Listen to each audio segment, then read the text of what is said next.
Hi friends, and welcome back into my studio. If you are new here, my name is Tammy Ernest and I am a Longarm quilter, and here on my channel I like to share customer finishes as well as my own personal projects.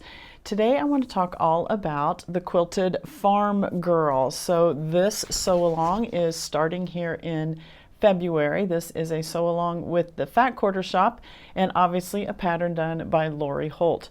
So I have been working on the February blocks. I wanted to kind of show you those, but I also wanted to talk about the kit and how to organize your kit. So this is a humongous kit. There are so many fabrics in this one. If you buy the kit, now I would suggest if you want to do this pattern exactly like, if you want to do the fabrics exactly like the pattern is, it's worth buying the kit, because Lori is using, I assume, every SKU in her Farmer's Daughter line.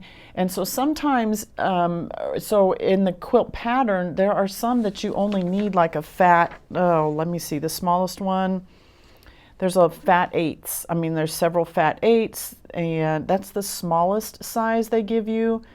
Lots of fat quarters, you know, 1/3 yard here, 3/8 of a yard there. But when you get the kit, it's cut into all of those. So if you want to do this pattern exactly like the fabric, or exactly using the same fabrics, I would get the kit. You're still going to get lots of extra fabrics, but otherwise you're going to be buying, you know, a fat 8 of this and a fat 1/4 of this, and you're going to be having to piece all of that, all those parts together. If you're just wanting to do your favorite SKUs from the line, then I would say, you know, look at the fabric requirements. You could certainly do similar colors or similar backgrounds. You wouldn't need all of the different backgrounds. You could use just a couple of them if you wanted to buy some bigger yardage of just a couple of the backgrounds. Some of the reds, some of the oranges. You don't have to have all of the different oranges and all of the different greens. You could pick the ones that you like and buy a little bit bigger amounts of those and not have to go down to all of the fat 8s and the fat 1/4s. But if you want to do it exactly like is shown in the pattern, then I would purchase the kit. I think it's worth your time, just to, instead of having to piece all those parts together. So now when the kit arrives, it's huge. And so I spent some time when I first got, the way the Fat Quarter Shop is done, I assume this is done by the Fat Quarter Shop, that they have put it together as a kit. I don't know that for sure, but I'm kind of assuming that. When you first get your kit, all of the fat 8s are going to be folded up together. All the fat 1/4s are going to be folded up together. Your larger yardages are going to be a little bit separate. It's packaged very, very nicely. But there are a lot of SKUs in this. And so what I did when I first pulled out the kit, is that I went through and marked everything. So when you get your kit, you are going to get a sheet inside your kit, very similar to this one. This is a free PDF that you can find on the Fat Quarter Shop website that gives you all the dates of the quilt along and shows you all the fabric requirements. When you get your kit, you will get something very similar to this, and then it's going to show you all of the SKUs. It's a little bit bigger. The way it lists it is a little bit different. And so what I did is I took that sheet and I cut it apart into all those different little pieces. And let me show you what I mean. So like here is a couple of fat 1/4s. And what I did is I took that sheet that came in the kit and I cut it apart, and then I used those little tags. So this one would have been underneath the fat 1/4 listing on that sheet. And then it tells you the SKU number, it tells you the name, and then it shows you a little bitty picture. Now this one does the same thing, but on a much, much smaller scale. So I kind of like this one that's in the kit. And I cut those apart into little strips, and then I matched them up with each one of the fabrics. Now you could do this just by writing it out on a piece of paper. That's what I did with my Scrappy Americana one. I just wrote out the SKU numbers and pinned them to each one of the fabrics. This one, I thought they've already typed it out there for me. I'm just going to cut them apart. and pin them to my pieces. So every one I went through and did this, and I think this is super helpful because then when I got to my blocks, I wasn't trying to figure out, okay, which fabric is that, which blue is that. I could look directly at my little picture and my SKU number on here to find the exact one. So I went through every piece of fabric and I marked that. And I'll insert a picture here so you can see how I had it all laid out, and I took a picture ahead of time so I wouldn't mess it up. So you can see all these different ones. And I just think that is a great way to organize your kit, and so that when you then get to your first quilt blocks, then it tells you the SKU number on them. So I'll just turn to a random block in the pattern and I'll kind of show you in the pattern then where it lists a SKU number. So this is an orange, and it tells me the SKU number and the SKU number and the SKU number. And so then I can just go straight to my kit and I can pull those fabrics out, and I'm not trying to match up pictures and all of that. So that's the way that I arranged my kit. And like I said, this is a lot of fabric. So these are all that I have not used so far. And these are all ones that I cut into for the first block. Lots and lots of them. So, but very, very cute fabric. This is a very fun line. Even if you're not doing the Quilted Farm Girl pattern itself, I would get a hold of some of this fabric because there are some really, really cute prints in this one. So the first blocks here for February are the checkerboard blocks and the Farm Fresh blocks. So let me show you some of those. The checkerboard blocks are scattered throughout the pattern in all over. So there are 26 of these blocks, and they finish at 3.5 inches, each one of those. Tiny, tiny pieces. Each one there are a couple of SKUs that are used twice, maybe only 2 SKUs that are used twice. One SKU is used 3 times. And then the background fabrics, I think there are 6 different backgrounds used. Yep, 6 different ones for those 26. So it was a lot of cutting. It took me longer to cut than it did to actually put these blocks together. So, but very cute. And all these small ones are what we were working on here for February. So let me show you these. Now I did do these as I didn't do any long pieces. So what I mean by that is I cut each one of these into the tiny square first and then joined each one of those together. And I'm not sure I took a picture, but how I laid this out on my design board. So I would have the background fabric up here, and then every colored SKU that went with that background fabric, I layered underneath, or I just did like a column underneath it. And then I had the next background fabric cut into its little squares, and some of them there were 16, some of them there were 20, and then the colored SKUs that went with that background fabric I stacked underneath here. Did that for all 6 of the background fabrics and all of the different SKUs that went with each one of those backgrounds.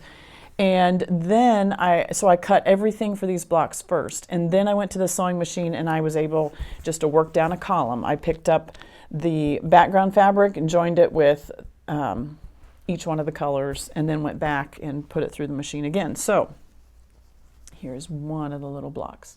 So I would pick up a background fabric and a colored one. I would do these two, these two, these two, and then actually I would go down the whole column and I would have this big old string. And then I would come back and join the other side, the third one in the row. And then I would press those open. I pressed all my seams open, and then I would join those into their rows.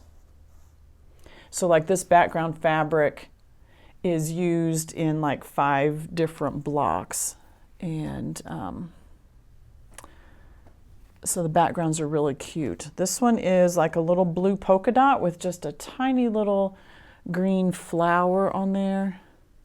And of course I can't find any of the others that use that one. Oh, here's another one. Pretty fabric, I like that one. And here's a blue one that uses that one, so kind of similar. And this is what I'm saying, that if you didn't want to buy the kit and you just wanted to do multiple blocks, these colors are very similar, so if you didn't want to buy a fat eighth of this and a fat eighth of that, you could buy a little bit bigger yardage and just make all the blue ones out of the same fabric. There wouldn't be, and you really could use the same background for all of these if you wanted as well. But if you buy the kit, you get to use everything in the everything in the line. So this one is this background fabric is little tractors, and lots of different ones with that one. I love this chicken print. Very fun. Here, this one for some reason, there were two of them. Chickens with the gray and the tractors. Two of those. Here's another a little bit darker gray with the tractors. And that may have been all of those. All right, then the next background this is like a 3-leaf clover is what it looks like, kind of an aqua. And then there were several blocks that used that one. This one, that was from the first one. And another green, a red, and it may have been all from that one. Oh, here was a red from that first background I showed you, so I'll layer that one on the back. There was a blue open polka dot. This one had a blue. This one, there were two of these again. And then kind of a tie-dye, that's what a bandana kind of reminds, not tie-dye, but like a bandana scarf. That's what this print kind of looks like, and that's done in the turquoise. Here's another floral one. And that's all of those. All right, then the next background is a little brown cross with just a little green dot. And there it is in the orange. This is another orange, but it's a different fabric. Very similar. And that's why I'm saying you could, if you didn't want to buy the whole kit, you could buy bigger yardage of your favorite ones. This is that bandana print. And then there's some nice browns in here too, and another nice orange. And then the last background is a chicken wire. So cute. So there's a pink and a gray, a yellow, a very lemony, buttery yellow, and then a green for that one. So 26 of those. I finished them all. These finish at 3.5 inches, 3 inches in the quilt, but those are all finished. The other block for February I'm still working on. There are 4 of these, and it's called the Farm Fresh block. And it's this one right here, right there, and the 4th one over here. Now, I mentioned a couple weeks ago when I was talking about this kit that Fat Quarter Shop did send me the foundation paper that goes along with this. So there is a whole kit of foundation paper that you can buy. They call it the Foundation Paper Notion Set. When you open this up, this has all the foundation papers that you would need for this quilt-along. So lots of half square triangle papers. There's like 1, 2, 3, 4 different half square triangle papers. Then it also has flying geese paper, the 2x4. It has square and a square 3-inch, 4-inch, and 5-inch, all of the foundation papers for this. So I'm trying to use foundation paper. And so for the Farm Fresh block, you use quite a bit of different, there are quite a number of foundation papers that you can use for this one. So it started out, let me preface that also, the pattern does not give you instructions for using foundation paper. So I mentioned before that I went through my pattern and I marked on any page that had foundation paper, because my tendency is to go back to traditional piecing. That's what I've done all these years. I've always done traditional kind of work and just trimmed up my blocks to the size that I needed. So foundation paper is a little newer to me. I have used triangles on a roll before, so I understand those. The others I'm not quite getting the hang of yet. But I have marked on my pattern every time that one of the blocks uses foundation paper, just as a reminder to me that don't cut your fabric the way it says. You need to leave it bigger, because if you're using foundation paper, you need a bigger area. So like in the pattern, it may tell you to cut. This was for, what size are these? These are for 2-inch finished. So it's going to tell you to cut your squares. What does it say? Let me find that one. 2.5 inches. So the pattern says to go ahead and cut your squares into 2.5 inches. Well, if you're using foundation paper and you don't want to do that, you need a longer piece and a wider piece, and then depending on how many you need, I mean, you can, I'll show you this in just a second, but if I'm only needing 1, 2, 3, 4, so this section of the foundation paper would make 4 half-square triangle units. And so if that's all I'm needing for the block I was working on, then I would just need to trim this off. And but I don't want to cut my fabrics into 2.5-inch squares, because I need to keep it bigger to put on the foundation, underneath the foundation paper, do all the stitching, because you can follow these stitching lines. You go up this way, down this way, and this way, and then you pull it out, trim it up, you know, cut it apart, press it open, and you're done. So I have to remind myself not to do what the instructions say, but instead pull out the foundation paper. If you are needing, like a couple years ago when I was doing my temperature quilt, and I needed, you know, whatever the temperature range was, you know, 50 to 55 degrees, I'm going to need multiple of those blocks with that colorway, whether it was a purple and a white or something like that. So I may pull off, you know, a big old section like this, keep my fabric nice and big. I could put that on a whole big strip of fabric, and I can do all of this stitching at once. So I would go up and down. You could do up and then all the way down to the bottom, and then all the way up to the top, and then you turn around and go all the way down. So you could do all of these at once, and then you trim all of them up. So the pattern in the Quilted Farm Girl does not give you instructions for that. You just have to know that I need to use this foundation paper. Now the first one, oh, I was going to mention these. These stickers came in a Sew Sampler box several months ago. And what these are reusable stickers. They're not your sticky stickers, but what you do, once you take this out of the wrap, out of the plastic wrap, it can just unroll everywhere. So these have what the product is. So this says 2-inch finished, half-square triangle, and I just took one of those stickers off, and you put it right there so that it doesn't come unrolled. I love the Sew Sampler box. I don't know when I'm going to use all those products, but eventually I'm like, you know, last night I was working on these and I'm like, oh my goodness, I have those stickers. And I went to my drawer and I found those stickers and pulled them out. So I'll show you those in just a second, how I use those. This one, I need to put the sticker on. Oh, no, I did put the sticker on. Huh. This one is 1 1/4 inch finished. Now, that is the measurement it is when it's in your quilt. Okay, when it's finished in the quilt, it's 1 1/4.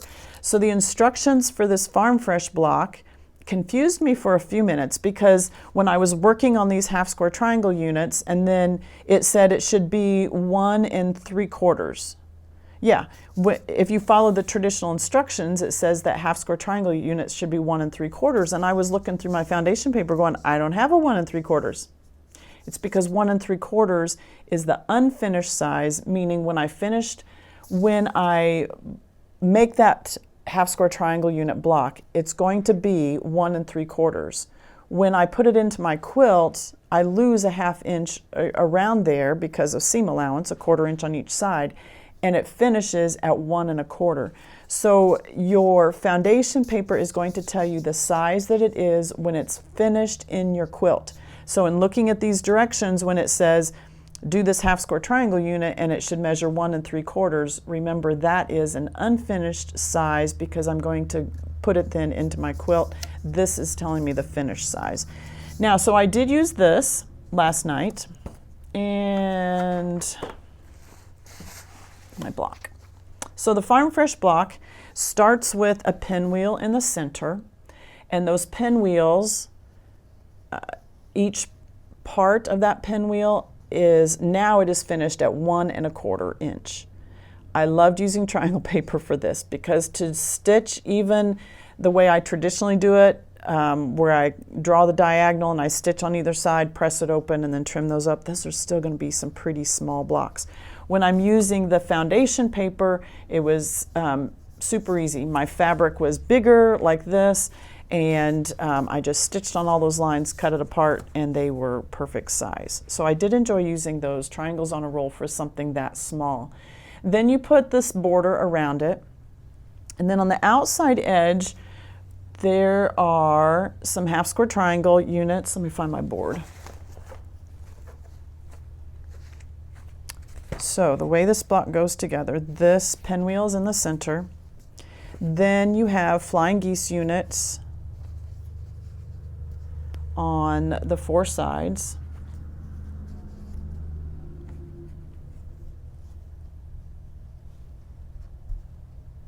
And this background fabric is used, there's a lot of this background fabric. It is used in a lot of, the whole background of the quilt, really.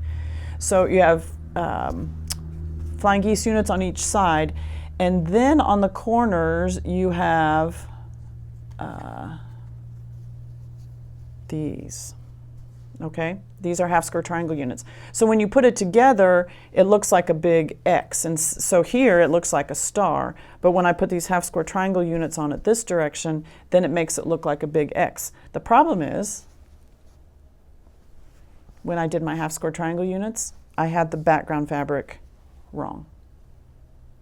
So, and I was using the triangles on a roll. So I did not have my fabrics right side together. Now, in all honesty, I was doing this very late at night, and I didn't have my big light on because my husband and my son were asleep, and my sewing room is just down the hallway at home. My sewing room is just down the hallway from their bedrooms. And so I was trying to keep the lights down and not make much noise. And it was late. So whether I just didn't see this, or I don't know, but whatever reason, when I discovered this last night, and like, I'm done, time to go to bed. So I did it wrong. So I think I'm just going to scrap these because, I mean, I could use these for something else and just have a, it's more of a tone on tone with, you can't really see that. But I did these backwards, and I know how to use triangles on a roll, so it was my own fault. I messed these up. But that goes on the corners, and then that's how you get those. So the flying geese units, here it is. I don't quite have the hang of this paper yet. I did these 4, and I did pretty good, but I felt like I was doing a lot of work. I thought foundation paper, okay, back up. Foundation paper is supposed to make your blocks perfect size without having to do a lot of measurements, and that it does, okay? Because you layer your fabrics, you cut and you trim it up to the paper, and your blocks are perfect size. So if you don't like to do a lot of measurements, then this could work for you. But I thought foundation paper is like, I don't have to cut anything precise. I can just have a scrap of fabric and I can put it on, layer it and stitch across. And I know some you can, but the directions for this, it tells you so let me show you the paper. And maybe I just need to watch some other tutorials. So here's one of the papers. Okay, so you're making 2 flying geese units at a time. It tells you to have your background fabric this big. And I had to figure out which way. Actually, I did it wrong. These I did okay. My second set, I had the background fabric the wrong way again. So you're making 2 at a time. You're cutting that, and then you are folding back this paper, cutting away the background that's behind this number 2. Then you are layering half of a triangle, basically half of a square, to that, stitching on that, pressing it back. And I just felt like there was a lot of fussiness there. And then I messed it up and had it the wrong way. So I'm gonna keep trying. I'm having to measure more fabric than I thought. And I like to keep my fabric like kind of, you know, I usually don't just cut out of a square of fabric. I'll cut a strip, cut off that strip what I need, so my strips are all nice. And when I was working on this, I'm cutting out pieces and I just don't like that. And I could have cut strips, but I don't like my fabric like that. I like to cut off a strip and then subcut what I need. So I'm going to keep trying. I was a little frustrated last night when I did the other. I needed to do 4 more, and I did them completely backwards. So I'll keep trying. I'm going to keep working at it, but it's making my brain think in ways that I'm not used to thinking, because I've always just done it traditional and then I've trimmed them up. So whatever your favorite way. I know some of you love foundation paper, and us oldies kind of need to get reacclimated to, okay, how is this working? So eventually it may be faster, and you know, much more precise blocks. I mean, these blocks turned out really nice. You can see how, because once you stitch them, press it back, stitch it, press it back, and you take those papers away, then you're just trimming up. You're trimming straight to, well, you know, before you take the papers away, you're trimming straight to that line, and so it's the perfect size right there. So, Farm Fresh block, there are 4 of these. Everyone uses different fabric, except for the background. The background is the same for all of them. The background inside the pinwheel is different for each one, and then the other fabrics are different for each one. So the only thing that stays the same is this background fabric behind the Flying Geese units and then behind the half square triangle units. But a fun block, and 4 of these for February also. So I have the 26 blocks. Now there are some embroidery on this one. And what Lori has you do so that it looks old time is she has you do embroidery inside, like a square inside each one of these background fabrics right there. I'm going to wait until I see what others look like. I'm not sold on that at this point. I'm kind of like, I do long arm quilting. I'm going to, you know, quilt a nice design over it. So I'm not sold on the embroidery. I will do the embroidery, like if it's eyes or if it's the seeds inside the pear, I'll obviously do that. But I'm not quite sure I'm going to do all the embroidery inside of here. But I'll see what others look like when I see their quilts going together, and if I think it really adds a nice dimension, then it may be something that I do later. So, Quilted Farm Girl, I'm learning right along with you, and I'm enjoying this. So it's not too late. That's the only blocks that are done here in February. This quilt along each month, and you can download this PDF. This is for free. This runs through January, so it's the rest of this year. So it's really a year long. Started in February, ends in next January, but that's the whole schedule right there. So hope you'll join. Let me show you those stickers, how those came. I just showed you the stickers on the roll, but this is how they come in a whole package like this. So you get lots. There's like 6, 8 of each type of one that you need, so it has all of them for every size that you would have them for the triangles on a roll, because that's what's going to unroll. So, all right, I am continuing to work on Scrappy Americana. I did not bring that with me today. I'm doing more blocks. I'm continuing to do the stars. About halfway done at this point, and so while I was doing those checkerboard blocks, I was piecing some of these as well. But I don't know. I get bored if I do the same thing over and over again. So I'll work on that a little bit and work on this, work on them at the same time, running them through. Those Scrappy Americana stars, they're sitting next to my sewing machine. So as I'm working on something else, I just pick up the next bundle and I work on those. So, all right, that is the personal sewing I've been doing this week. I did want to give you an update on the Alverson house. Did my orientation a little bit different here. You can kind of see into the sewing room right there. The tables are set up. Most of the chairs are there. We've got all bungee chairs at every table. We're getting the power stations put to each station. I also will have a light because I know a lot of people, if you're like me, you like to have some close-in light, but it does have good overhead light as well. So the website is now up. It is live. I want you to go check it out. It is alversonhouse.com. And you can go check that out. There are some pictures on there. Obviously, I still have some more decorating to do, but the bedrooms are set up and reservations are open. So gather your group and have a representative, make your reservation on there, and there'll be lots of opportunities this summer if you would like to come visit the Alverson house. Now you can see that my sewing studio is attached to that, but if I am not here, then that door will be locked and no access to this area. I do have a separate entrance, so if there is a group here and I need to come in and do some work, I can come in through the separate entrance and not bother them, or I might peek in and say hi. But otherwise, you have full access to the entire house. 4 bedrooms, all single beds, and all the linens are provided, all your towels are provided, all the bedding's provided.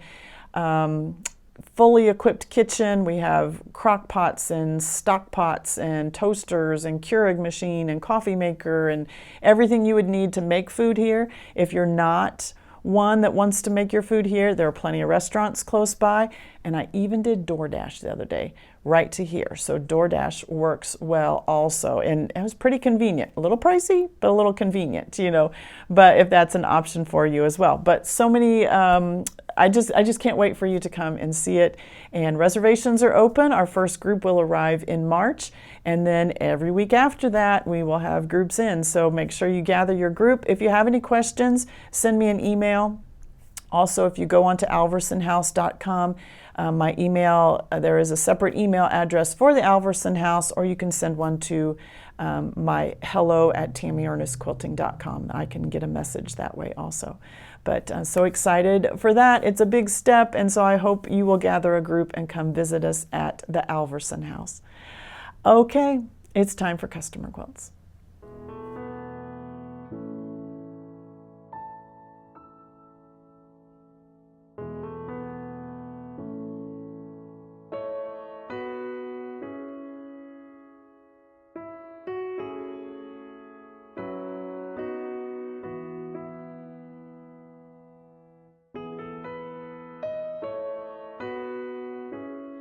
These next 2 lovely quilts are from Trish. This first one is her own creation. She calls this, let me find it very quickly. She says, I'm calling this one Good Friends. I made this look like a log cabin.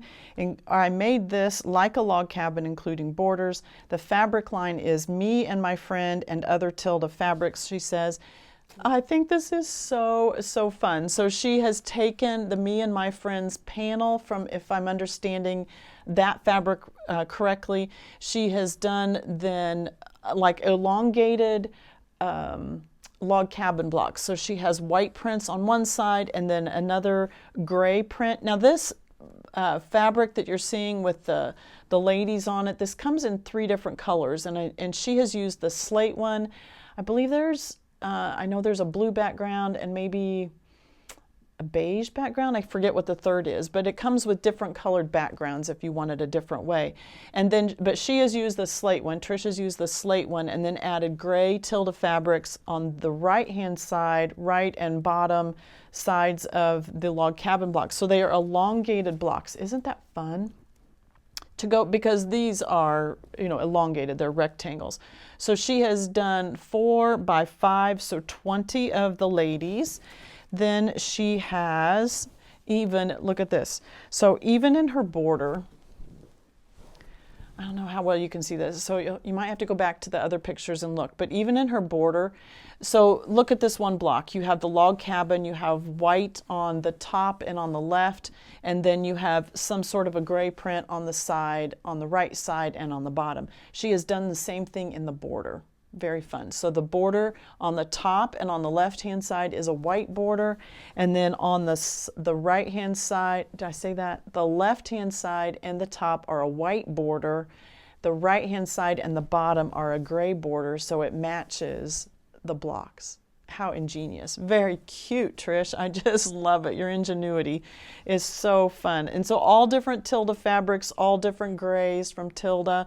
Very, very fun. The backing fabric, this is like a shell type of print. You can see that. I do have the selvage. I'll link that down below. I don't believe this is a Tilda print, but I'll link that one down below. I forgot to look that one up. All right, so the size of Trish's quilt is 46 by 66, and I wanted to show you something else that I found. I found this free PDF by Tilda called Me and My Friend Applique Clothes, and I will link this down below for you. So this gives you ideas if you wanted to almost do like paper dolls, if you wanted to do that with the ladies from this fabric line. So it says, this is in just some of the instructions. It says, Me and My Friend fabrics depicting female busts is perfect for creative projects. Applique clothes and hats on the bust to use them for fun personalized projects like pillows, bags, pin cushions,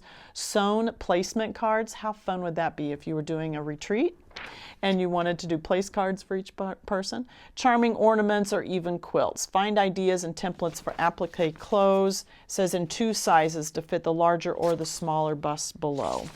All right, so this one has, if you wanted to use a jacket, if you wanted to put a jacket. Now notice they have the undershirt, or like a, kind of like this one on me, that's what they have. So you could then add a sweater or a jacket. So it gives you patterns for adding a jacket, even earrings.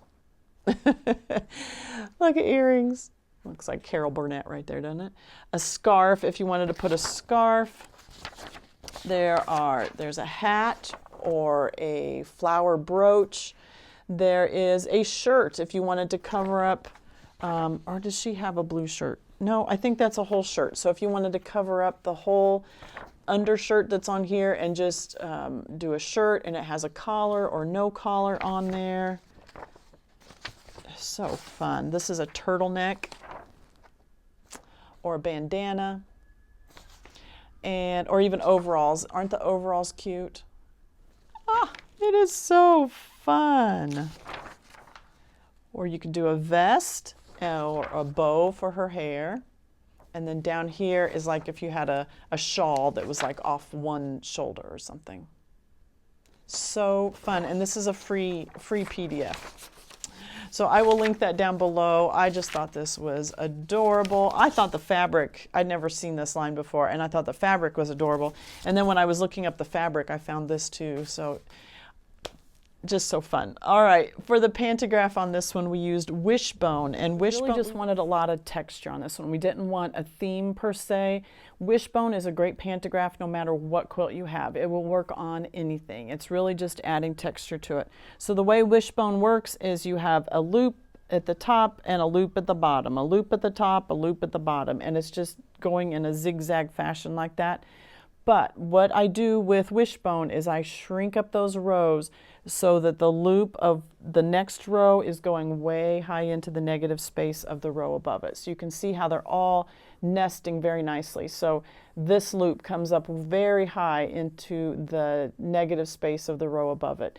So these are all intertwined, not intertwined, but they're just very tightly packed in there. You can make this larger if you wanted. I know Trish likes a lot of good density, and so the Wishbone itself is probably about 5 inches tall. But when you shrink those rows down and so that they're interconnecting in between each other, it appears much tighter than that. So the density is created and by shrinking those rows, not so much by the size of the Wishbone, because it's pretty tall like this, from one loop top to the bottom of the loop. It's very tall, but when you shrink those rows together, and it's really interconnected then. This is the Omni Natural White Thread there as well. I love that. I love that. What a fun, fun quilt. So many ideas to use with this. And like I said, if you don't like the gray background there, it comes in a couple of other background colors, but just a very fun. And the girls are all different. Some have, she has the pigtails on either side. She has the bun on the top. Some of them have longer hair. Are they all buns? I thought some had longer hair. No, it looks like nobody has their hair down. They all have it either in a bun on the top or the sides or the back or whatever. Nobody has their hair down. But just such a fun fabric line, and Trish did a great job with this quilt.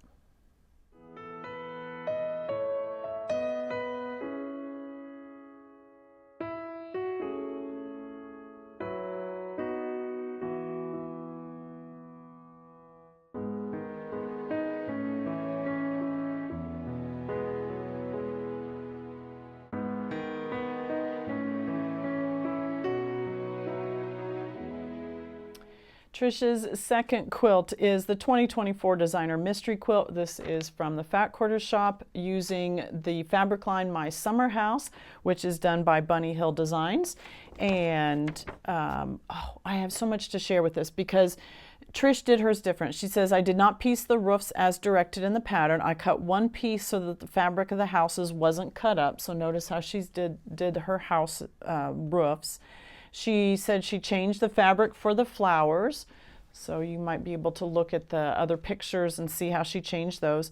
And then I will show you the backing in just a minute because she's done an incredible job with the back. So Designer Mystery is a block of the month done by the Fat Quarters shop. If you sign up for it each month, you get the pattern for the center block here. This setting was done in houses. Not every one is done in houses, but this setting was done in houses. And so each month you receive the fabric and the block design. Each one of the blocks is created by a different designer. It's a mystery. I mean, they do tell you which designers are going to be featured, but you don't know until you receive the block who did which blocks. So it's a fun mystery quilt along, and just a fun one to put together. And this one was very, very popular. The fabric line is beautiful. The setting is beautiful. I really, really like this one. There is a new Designer Mystery coming up. I believe it's starting this summer, and I will find the link and put that down below if that's something you're interested in doing. But beautiful. I do believe this is still available as a kit. And the patterns, if you are loving this quilt like so many people are, you may want to get it for yourself. And so this one measures 81 by 91. And let me flip this over so that you can see the back. So I hope you will go back to the beginning of this section and really take a look at this backing. It is beautiful. So Trish decided to do her own big house for the backing fabric. So she has done a whole checkerboard on the back. It's done, and again, I hope you'll go back and look at the pictures. I'm trying to give you the large picture, but it's just so big, it's hard to see it. But she's made this huge roof, then with the chimney on the top. The house part is just done with small, it looks like 2.5-inch squares. They're done on a diagonal. She did fussy cut each of these prints so that the house, like you've got the gray house in the center of all of those red squares going down. You've got the pink house in the center of all of those green squares going down.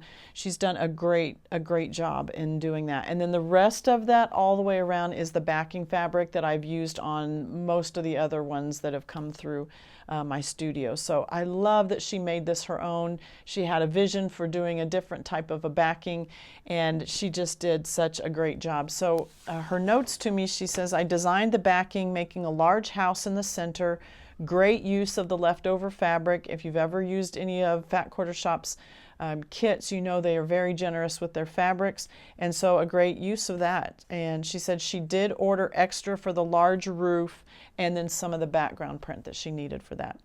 This was quite the project. I'm very glad that it's off to you for your beautiful quilting. All right, let me flip this back over so we'll look at the pantograph. All right. Again, for a pantograph on this quilt, Trish said, I just want lots of good density, and I just want not a theme necessarily, just lots of good density. So we auditioned several things, and she chose the diagonal plaid bias cut. I love this. This really, lots of great density. Again, this is one of those pantographs will work on any quilt that you have, honestly. Adds lots of good density, no theme to it. It quilts everything together, but it gives a lot of I get density. It just gives a really nice effect to your quilt. This is done with the Omni cream color because the background prints are more of a cream. They're not a bright white. That cream color really keeps your focus on the fabrics and on the pattern. And we are just adding the texture with this pantograph. So you can get in close. I did make this small. She likes a good density. So the diagonal plaid, it again stitches in a diagonal. So you're doing one, you're doing up and down, and then shrink those rows together so that the next row is coming very high up into that negative space. You don't want to keep a big gap in between those rows. Really close that up really nice and tight. And so you can see the shape of that diagonal plaid bias cut, meaning that the corners are rounded. It's just a beautiful pantograph. And so each one of these squares is about 2 inches, but because the pantograph is doing in a zigzag where you're doing up and down and up and down, it's probably more set like at a 4-inch is the height of it. So love it. Oh my goodness. Trish, just a beautiful quilt. And like I said, if you want to get a hold of some of these fabrics, the fabrics are gorgeous. Whether you make this quilt or something else, the fabrics are just very gorgeous and just a beautiful quilt. So I will link this kit down below.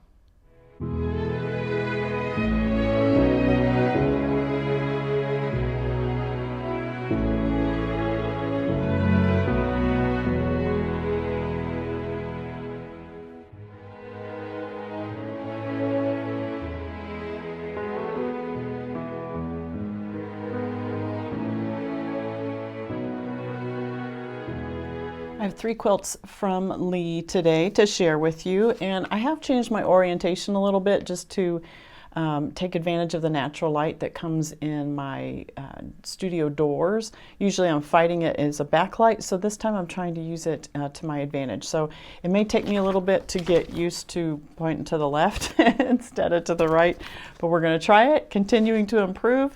Obviously I need some better curtains up here and some more quilts on that wall, so more to come. So this pattern is called Layer Cake Lollies. This is a free pattern from the Fat Quarter Shop. This is in their shortcut series. So if you download this, then the first page of this shows you how to create the block. And like I mentioned, Layer Cake Lollies, so it does use a layer cake, and that is 36 10-inch squares.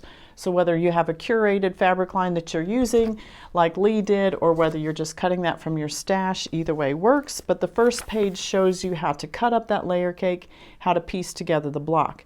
Then the subsequent pages after that shows you different layouts for different sizes. So crib, twin, queen, king. I think those were the 4, those were the 4 sizes. So then it tells you how many of those blocks to make, shows you how to lay it out, how to measure, gives you the size dimensions for your borders and everything like that. So a free pattern if you're wanting to check that out. Lee used the line from Dani Mogstad called Red, White, and True. So a patriotic line, very beautiful. It's all the canning jars. This came out a couple years ago, if I remember. Maybe last year, I don't know. Dani, when I was looking this up, this is not a current line that's out. When I showed you the when I showed you the Cupid box, her line that is called So in Love, is from Dani Mogstad as well. She has a current line out that's called Ruby something, and it's all red prints. It's beautiful. It's absolutely beautiful. I'll link it down below if you want to go take a look at it. But this patriotic line is a prior line. You may be able to find it on Etsy or something like that. But a beautiful, this is just my colorway because it's the deeper reds, the deeper blues, the ginghams, the tan color in here. The background print that she has used is a solid white. I think so. Yeah, it's a solid white, and that really shows off the colors of the fabric line here.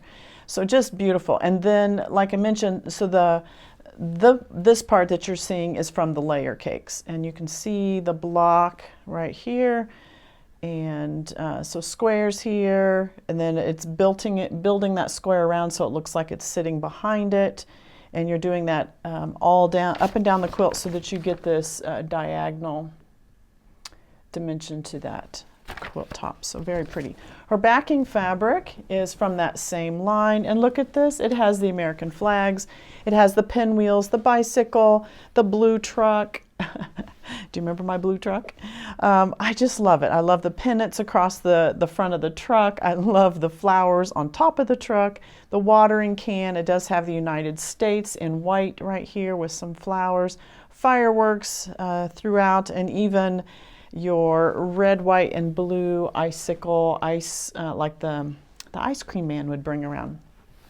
So very fun. This quilt measures, so she did the crib size, which is 56 by 56. And the pantograph that we chose for this one is called Sweet Indigo.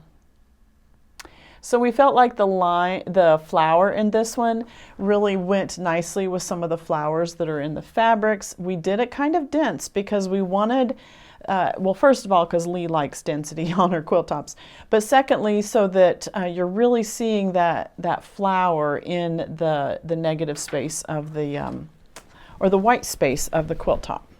So let me bring it in close so you can see. This is the Omni Natural White thread. You can see it on the red prints right there, but also really nicely in the white areas. So it has nice tight spirals. The spirals do overstitch on themselves as they spin back out, so very nice and tight. And then you have that nice indigo flower. What I like about this flower, it is a 6-petaled flower, but they almost look like hearts. Just in the little dip in the top of the petal makes it almost look like a heart. It does have a nice round button in the center. A leaf that is off of that flower then is repeated. It's echoed many times, so like 3 times. Let me show you that in the printout. So you have the flower itself, and there you can kind of see the heart-shaped petals on that one. And then the leaf, it echoes itself about 3 times. You have your tight spirals, and then it moves on. And here's the second row coming up underneath it. Notice how you do shrink those rows together so that that flower comes up in the negative space of that print. So very pretty. The size of this one, about the size on the quilt as you're seeing in this printout. So very pretty, like that one. Just it kind of softened the, kind of pulled out the florals from those fabrics and really kind of softened all the tight squares. You can kind of see in some of these fabrics how you're having that same flower shape. There's obviously roses and daisies and other flowers in the fabrics, but just noticing this red one that's right there and in some of the prints, then that really kind of matches that. So very cute quilt, be perfect for summertime.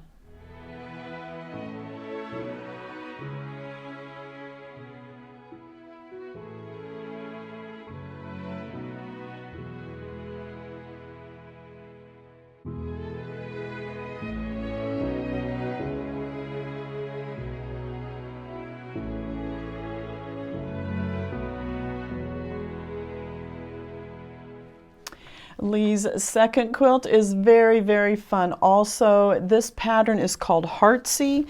This is done by Cluck Cluck Sew, and here is a copy of the front of that. So this one's much more scrappy, it feels like. I don't know if it says the fabric line that they used. It is fat quarter friendly. It does come in 5 sizes, pardon me. It is listed, the pattern is listed, gives directions for 5 different sizes. So crib, throw, twin, queen, king, that measures 96 by 108. It is fat quarter friendly, so if you're doing a crib size, you only need 10 fat quarters, all the way up to the king size, which you would need 36 fat quarters as well. And it says, for best results, use non-directional fabrics if you're using print fabrics. All right. So the fabric line on this one is Peachy Keen. This is a Corey Yoder print or fabric line. So your blues and your oranges, your peachy colors, and just very, very pretty. And the quilt is made from 2 blocks. So you have your heart block. The heart is pieced. It is not appliqued. The corner of the heart, you have squares in the corner, some sashing around the heart, and some squares in the corner. Then your second block is this one here. So you have larger squares in the four corners. In the center you have, it looks like about a 5 patch, a couple smaller squares around the outside of that. But when you alternate those blocks, then that's how you're getting that diagonal picture across the quilt. So your hearts are in the center of that, and then it is surrounded by that diagonal grid. It's a very fun quilt, very fun. Love the fabric line also. It's just a very springy quilt, I guess now. The backing fabric for this one is also from the Peachy Keen line, so a floral one, almost that same, kind of similar to the pantograph that I just showed you on the other quilt. But nice big florals. They are done in kind of circle type of areas. Do you see that? So very pretty, and it does match, especially because the front of it, the prints on the front are much smaller in scale, and then doing a larger scale backing fabric is very, very complementary to the quilt top. The pantograph on this one that we used is called Rainbow Hearts, and this is what this one looks like. So very similar to a Baptist fan. This one stitches out very similar to a Baptist fan, in that the bottom row of the hearts is actually creating the top row of the arch below it. There are only 3, if you count the top row of the one above it, it's 3 rows to that rainbow, and then you have the heart in the center. We felt this went very nicely with this quilt top with all of the hearts, and you can see them kind of, I just love the density on this one. You can see the hearts in a lot of in the white spaces of the quilt, but like this one just fit perfectly right there on that heart. But a nice complement to the quilt top. So this is the Omni Natural White Thread also. The background fabrics, they're not a white, they're a tone on tone, but the whole quilt has more of a white feel, not a cream, more of a white feel, white undertones to the fabric lines. So the white thread was the natural choice. Very pretty. This quilt, so Lee chose the 60 by 72, which is the throw size, and it does say on the back of the pattern that is the size that's shown on the cover. So if this is the size of quilt that you would like, you would be making the throw size. If you're wanting it for a bed, obviously you would move up. If you're wanting it for a child, you could move down. But this one took 15 fat quarters, 2.5 yards of the background fabric, and then your backing and your binding. So a very cute quilt.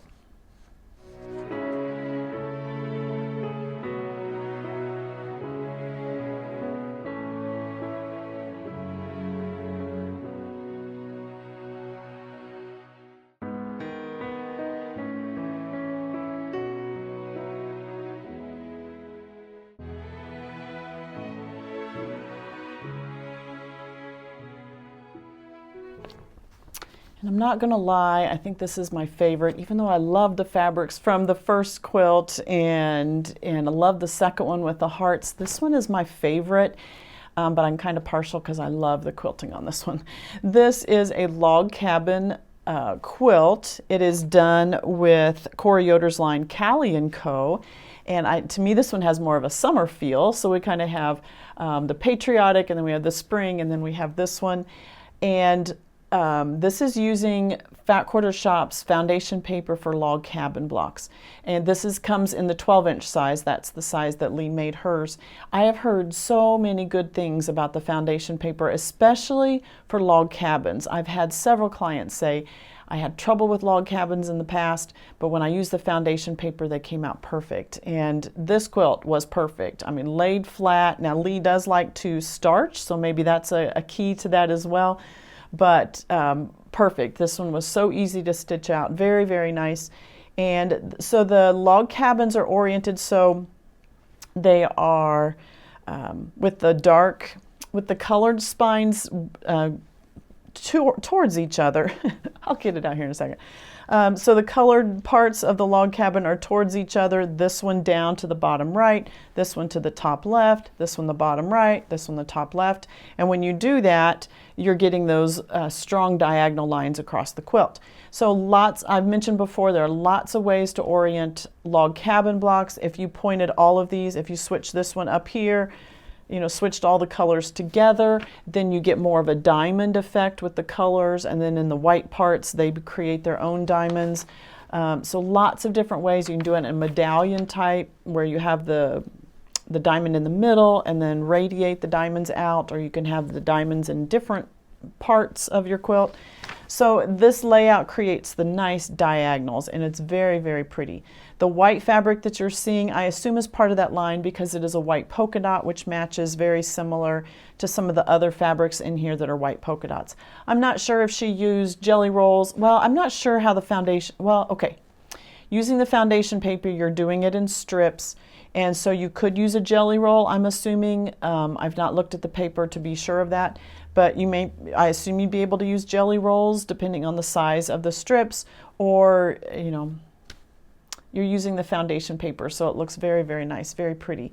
The backing fabric is also part of that line. This is the Cali & Co. I do believe it's the Cali & Co. I've seen this backing fabric several times on client quilts. So much smaller floral. All the colors from the front are on this, the backing fabric. Her quilt measures 60 by 72. And when she was picking a pantograph, she says, I'm not sure, but I want it dense. And so we picked out Julie Hurt's Cottonwood. I love this pantograph. It may not be for everybody. It's a very dense pantograph. When you're stitching this, you're doing 2 at a time, so you might be able to see the 2 blue right here. So you're stitching 2 of these rows of flowers at a time. They are offset by half, but that means when you repeat your pattern, you're not having to offset your rows because it is built into the stitching of it. You're stitching these 2, so notice my next row right here, it is the same starting point as that flower up there. So it is not part of your, it's not like some pantographs where it only gives you 1 line. You have to offset it by half, and you're stitching just 1 line at a time. In this one, you're stitching both lines as it does the pass across the quilt. And so when you do repeat the design, it automatically stacks it the way it should be. This one, you'll notice the flowers in the stitch line, they do touch each other. But notice here in the repeat of it, those flowers do not touch each other. Now, while you can try to do that, it is difficult to get it to match exactly, and I really don't feel it needs to be.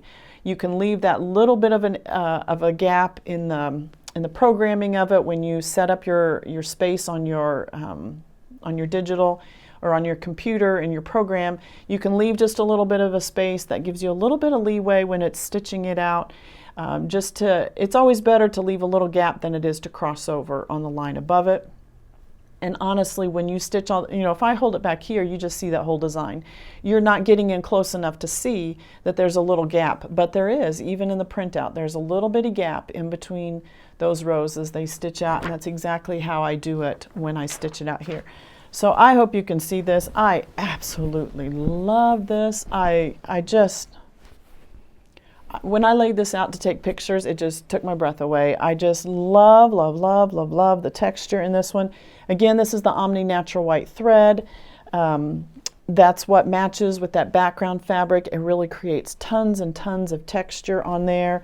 The size of this one, I think I have my...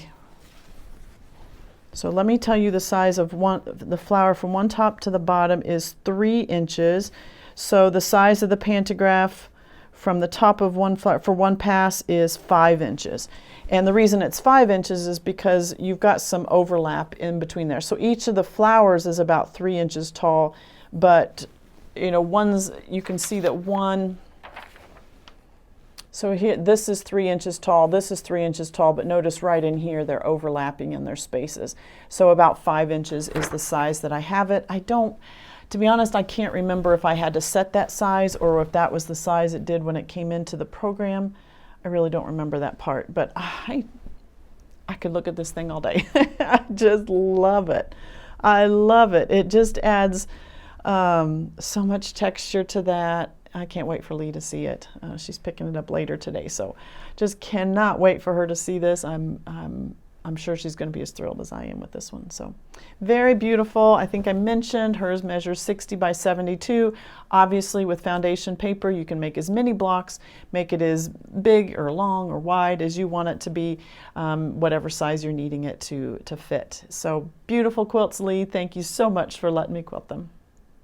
Thank you for joining me today, and I hope you found lots of inspiration. I'd love to know in the comments what you are working on. Any of these quilts spark your interest and something that you want to start on soon. And I hope you'll join me in the Quilted Farm Girl Quilt Along. It's been a fun one so far, and the fabrics are gorgeous. So tell me in the comments what you're working on this week, and I will be back here next week because every quilt is worth finishing. We'll see you then.